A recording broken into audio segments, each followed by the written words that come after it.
Teenage Mutant Ninja Turtles Out of the Shadows, the latest movie in this long-running franchise directed by Dave Green.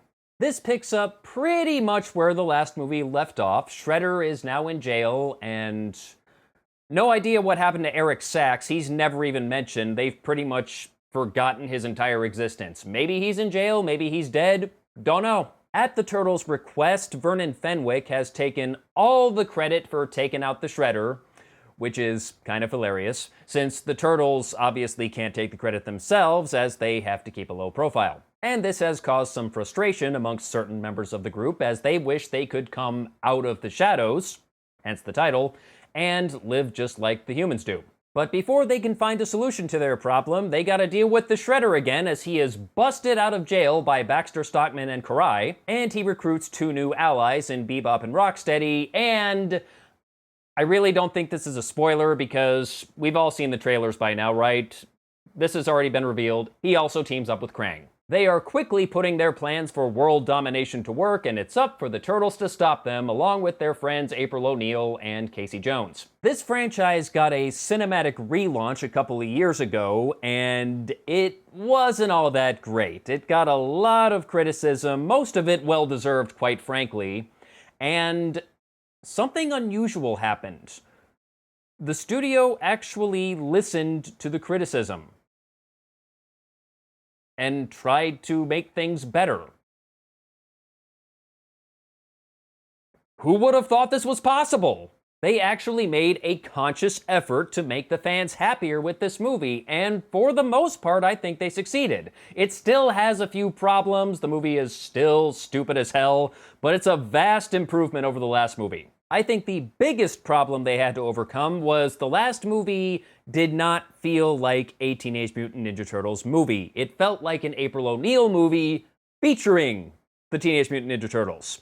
And this was made even worse by the fact that they cast Megan Fox as April, who is not exactly the most talented actress on the planet, but even if they had cast someone better, it still would have had that same problem. Out of the Shadows, on the other hand, actually feels like a Teenage Mutant Ninja Turtles movie. The Turtles are actually the main characters in their own story. What a novel idea! The new director, Dave Green, is a big fan of this franchise, and you can really tell when you watch this movie. He really captured the spirit of these characters and this universe. The Turtles act just like the characters we all know and love. The interactions between them are a ton of fun. I love the opening moments when they're sneaking into Madison Square Garden so they can watch the Knicks game from the rafters.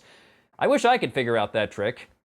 If I could somehow sneak into the rafters of Oracle Arena and watch the Warriors beat the crap out of the Cavs, that would have been fun. There is a bit of conflict between the Turtles, but none of it really feels forced or annoying in any way. It feels very genuine, and it comes from them wanting to stop living their lives underground and just live like a normal human would, and how the various members of the group react when a way to possibly do this presents itself. The actors who play the Turtles all do a very good job bringing these characters to life, which is easy to forget when they're constantly hidden by CGI, but the work they do with the motion capture and all that is really quite good. Noel Fisher as Michelangelo, Jeremy Howard as Donatello, Alan Ritchson as Raphael, and Pete Plozek as Leonardo, and Plozek actually gets to do the voice of Leonardo this time around. There's no Johnny Knoxville.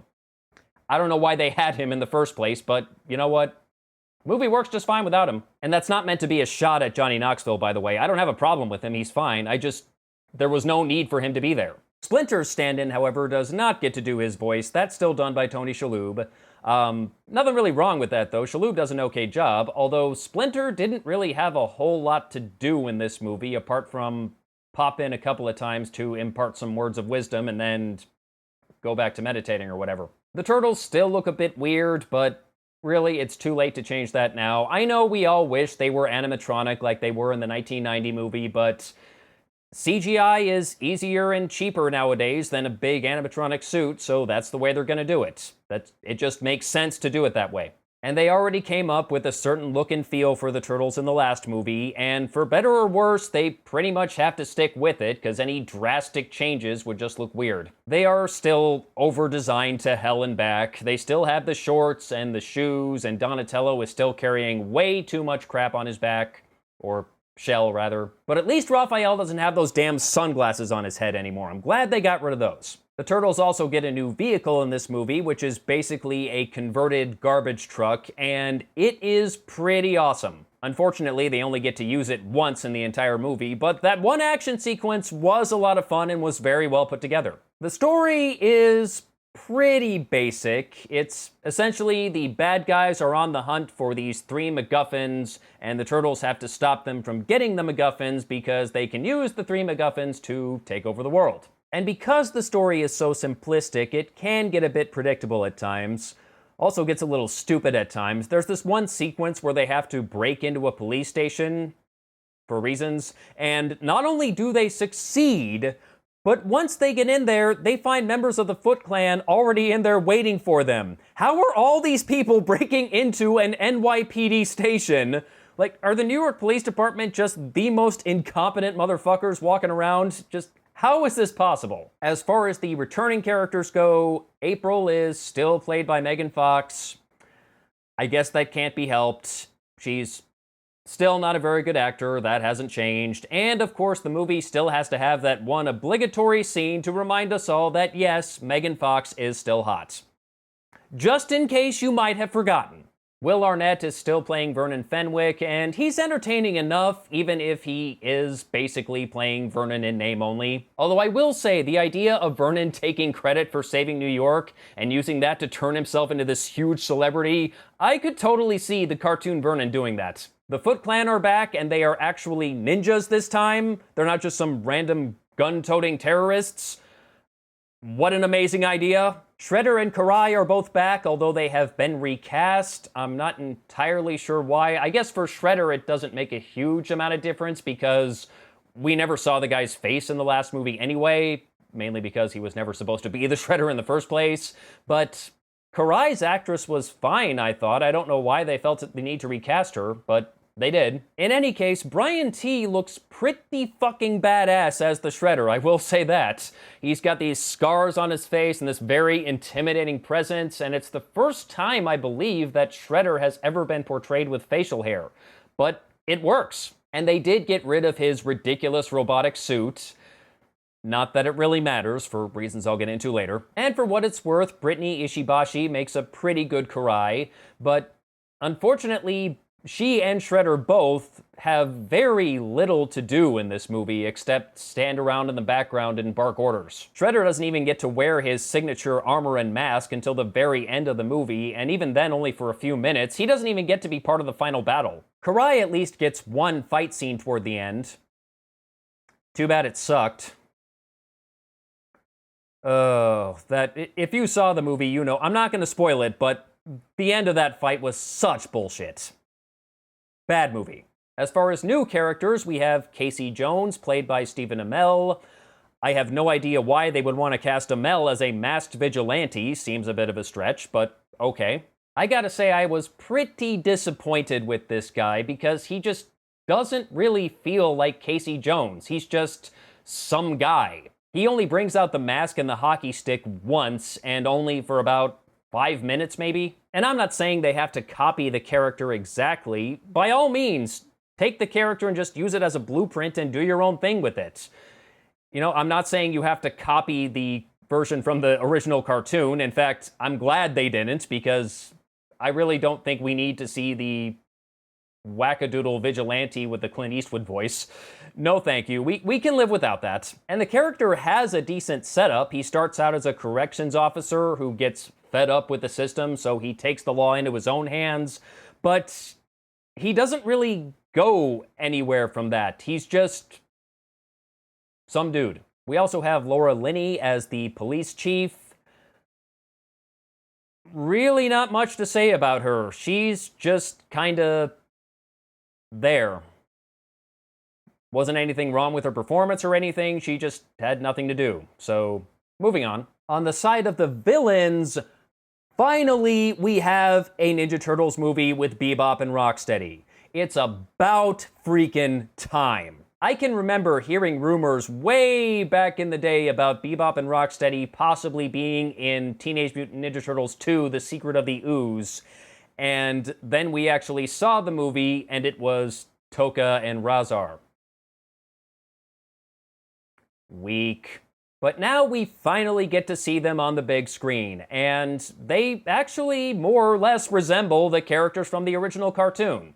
Their designs have been tweaked a little bit, but pretty close. I wasn't a big fan of the CGI that was used to create these characters. They look maybe a bit too cartoonish for a live-action movie, but otherwise, they were a lot of fun. Bebop is played by Gary Anthony Williams, and Rocksteady is played by WWE wrestler Sheamus, and he is actually credited as Sheamus. He's not Stephen Farrelly. I thought an Irish Rocksteady was a little bit of a strange choice, but then again, on the Nickelodeon cartoon, he's currently Russian, so the character's gone international. Why not? They are probably the best part of this movie, and they were clearly having a lot of fun with these roles, and I love the little bromance they got going on. My man! So much fun. That fart joke, though. What? There has to be a fart joke? Really? Is that necessary? Come on. And they seem to warm up to their new animal forms a little too quickly. It's like, hey, I'm a rhino. Yeah. And I'm a little piggy. I like it. Me too! My man! Okay. They're easy to please. And although I suppose it wasn't really necessary for them to do so, the movie doesn't do a really good job of explaining why they turned into a rhinoceros and a warthog. Because in the cartoon, if I'm remembering it right, the mutagen turned you into whatever animal you had most recently been exposed to. That's not what happens in the movie. It's just argle, fargle, blargle science. That's basically it. They weren't even planning to specifically make them a rhino and a warthog. It just kinda happened and they went with it. We also got Baxter Stockman, who is technically a returning character, although he was just barely in the last movie. It was like one shot and he was in the background. He was supposed to be in more of it, but all of his scenes were cut. He's played by Tyler Perry, of all people, which I at first thought was kind of a questionable choice, but you know what? I really liked him as this character. I wish they had done a better job of explaining why he was working for the Shredder, because we never really learn how these two started to work together. Maybe this was explained better in all of his deleted scenes from the first movie, but I don't know. Otherwise, I don't really have any complaints. I thought he nailed it. Never thought I'd be saying nice things about Tyler fucking Perry, but here we are. One thing I should probably tell you, he does not turn into a fly. So if you're going into this movie hoping to see that, doesn't happen. If they make a third movie, maybe it'll happen then. It looks like they're planning on keeping him around, so we'll see. And then, of course, we have Krang, who is voiced by Brad Garrett. That was an odd choice. I don't really have a problem with this performance. I thought it was fine. I thought he worked pretty well with this character, just not the voice I expected to hear. I guess he's a friend of Pat Fraley, who was the original voice of Krang, and he recommended Mr. Garrett for the role. Although, I'm not sure why they didn't just hire Fraley to do it, but oh well. He's probably the reason Shredder no longer has his huge robotic suit, because with Krang in the movie, they already have a bad guy with a large robotic suit. Krang and Shredder basically team up in this movie because they're both bad guys who want to take over the world, and therefore, according to the International Supervillains Handbook, they have to work together. It really is about that simple. I am here to take over the world. Really? Me too. Want to work together on this one? Sounds good. My man! No, they don't actually say that. Although, if they had, if Shredder and Krang had done a fist bump, that would have been funny. Would have been completely out of character, but would have been funny. Unfortunately, much like Shredder, Krang doesn't really get to do anything until the big battle at the end of the movie. Speaking of which, that fight was a bit of a letdown. It wasn't bad, but it wasn't as good as it could have been, and here's part of the problem. In the last Ninja Turtles movie, the big fight at the end features this guy in a giant robotic suit with this massive weapon that can potentially kill millions of people, and the Turtles have to stop him within some arbitrary countdown. In Out of the Shadows, same fucking thing. The difference is, instead of Shredder, they fight Krang, and instead of some bioweapon, it's the Technodrome. I've also heard some people claim it's a bit too similar to the Avengers, and that's fair. Big portal opens up over New York and a bunch of aliens start pouring through. Yeah, I can see the comparison. I thought the Turtles' fight with Krang looked fine, it just wasn't all that different from what we saw in the last movie. And I kind of wish we had seen a little more of the Technodrome. Krang really doesn't get to do any damage with it at all before it gets zapped right back into Dimension X or wherever the hell it came from. Which, come to think of it, is not all that different from the original cartoon. As I recall, that happened more than once. Oh shit, the Technodrome's here! Zap, back to Dimension X. We're saved. Oh shit, the Technodrome's back! Boom, underground. We're saved. So, for better or worse, I guess they got that part right.